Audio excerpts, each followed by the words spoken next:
11મો યોગ દિવસ ઉજવાઈ રહ્યો છે। વડાપ્રધાન નરેન્દ્ર મોદીના ગામ એવા વડનગરમાં વિદ્યાર્થીઓ ઉત્સાહ સાથે ત્યાં પહોંચ્યા છે, યોગ કરી રહ્યા છે। તો વિશાખાપટ્ટનમમાં પણ મોટી સંખ્યામાં લોકો આ યોગ દિવસમાં સહભાગી થવા માટે પહોંચ્યા છે।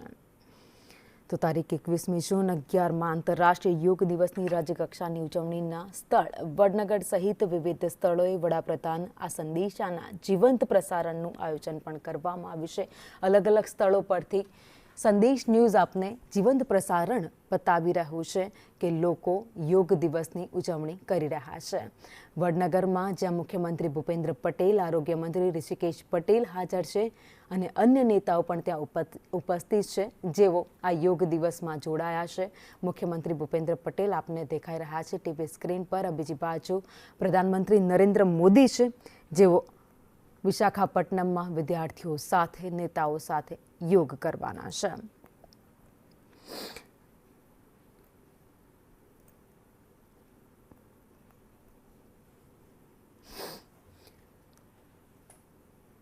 તો યોગના ફાયદાઓની વૈજ્ઞાનિક રીતે પણ પુષ્ટિ થઈ છે। જાપાનીઝ બાયોલોજિકલ યોશિનોરી ઓસુમીએ ઉપવાસ કરી અને સાથે શરીરના કોષો પર તેની અસરના સંશોધન માટે પણ નોબેલ પુરસ્કાર મેળવ્યો હતો, જે યોગની કેટલીક પદ્ધતિઓ સાથે સંબંધિત છે।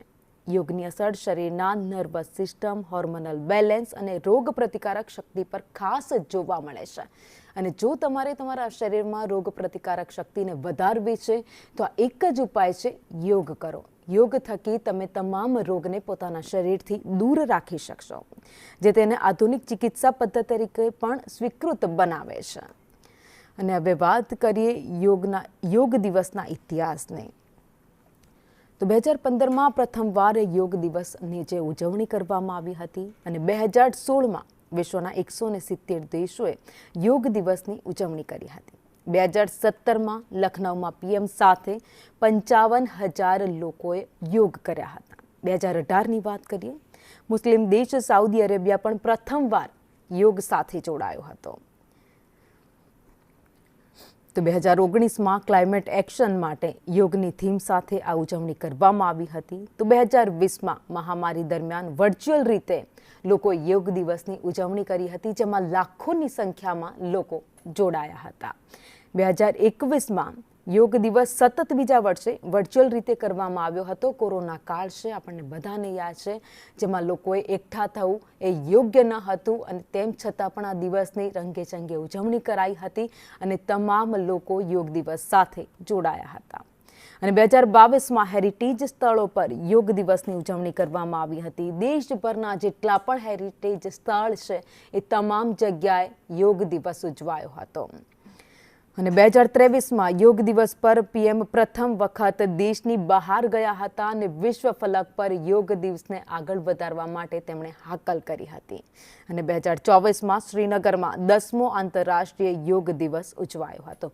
અને આ વચ્ચે દેશમાં આંતરરાષ્ટ્રીય યોગ દિવસ 11મો ઉજવાઈ રહ્યો છે, જેમાં અલગ અલગ સ્થળો ઉપર તમામ મહાનુભાવો, દેશના મહાન નેતાઓ પણ જોડાયા છે, વિદ્યાર્થીઓ પણ જોડાયા છે, સંસ્થાઓ પણ જોડાય છે અને આ લોકો યોગ દિવસની ઉજવણી કરી રહ્યા છે।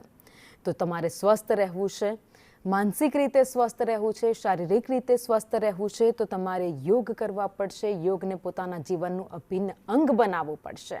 તો યોગના મહાકુંભને ગિનિસ બુકમાં રેકોર્ડ તરીકે પણ આજે નોંધાવવામાં આવશે। યોગ દિવસે યોગને વૈશ્વિક સ્તરે લોકપ્રિય બનાવ્યો છે। તુર્કમેનિસ્તાનની મેડિકલ યુનિવર્સિટીઓએ યોગ થેરાપીને અભ્યાસક્રમમાં સામેલ પણ કરી દીધી છે અને જર્મનીમાં 1,05,00,000 લોકો યોગનો અભ્યાસ પણ કરે છે। એટલે કે વિચારો કે યોગ કેટલા આગળ વધી ગયા છે। જે રીતે પ્રધાનમંત્રી નરેન્દ્ર મોદીએ યોગનો પ્રચાર કર્યો છે, લોકોને પોતાના જીવનમાં તેને અભિન્ન અંગ બનાવવા માટે હાકલ કરી છે, ત્યારે સૌ કોઈ આ યોગને અપનાવી રહ્યા છે। યોગની વિવિધ શાખાઓ છે, જે શારીરિક, માનસિક અને આધ્યાત્મિક જરૂરિયાતોને પૂર્ણ કરે છે।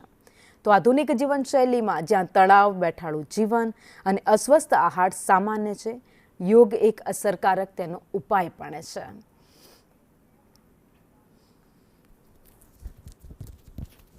તો યોગ દિવસની આ ઉજવણીના દ્રશ્યો તમે જોઈ રહ્યા છો. વડનગરમાં યોગ દિવસની ઉજવણી થઈ રહી છે. સાથે જ વિશાખાપટ્ટનમથી પણ દ્રશ્યો સામે આવી રહ્યા છે, જ્યાં વડાપ્રધાન નરેન્દ્ર મોદી છે, ત્યાંના મુખ્યમંત્રી પણ છે અને તમામ લોકો ત્યાં ઉપસ્થિત રહી એક સાથે એક નવો રેકોર્ડ બનાવવા જઈ રહ્યા છે.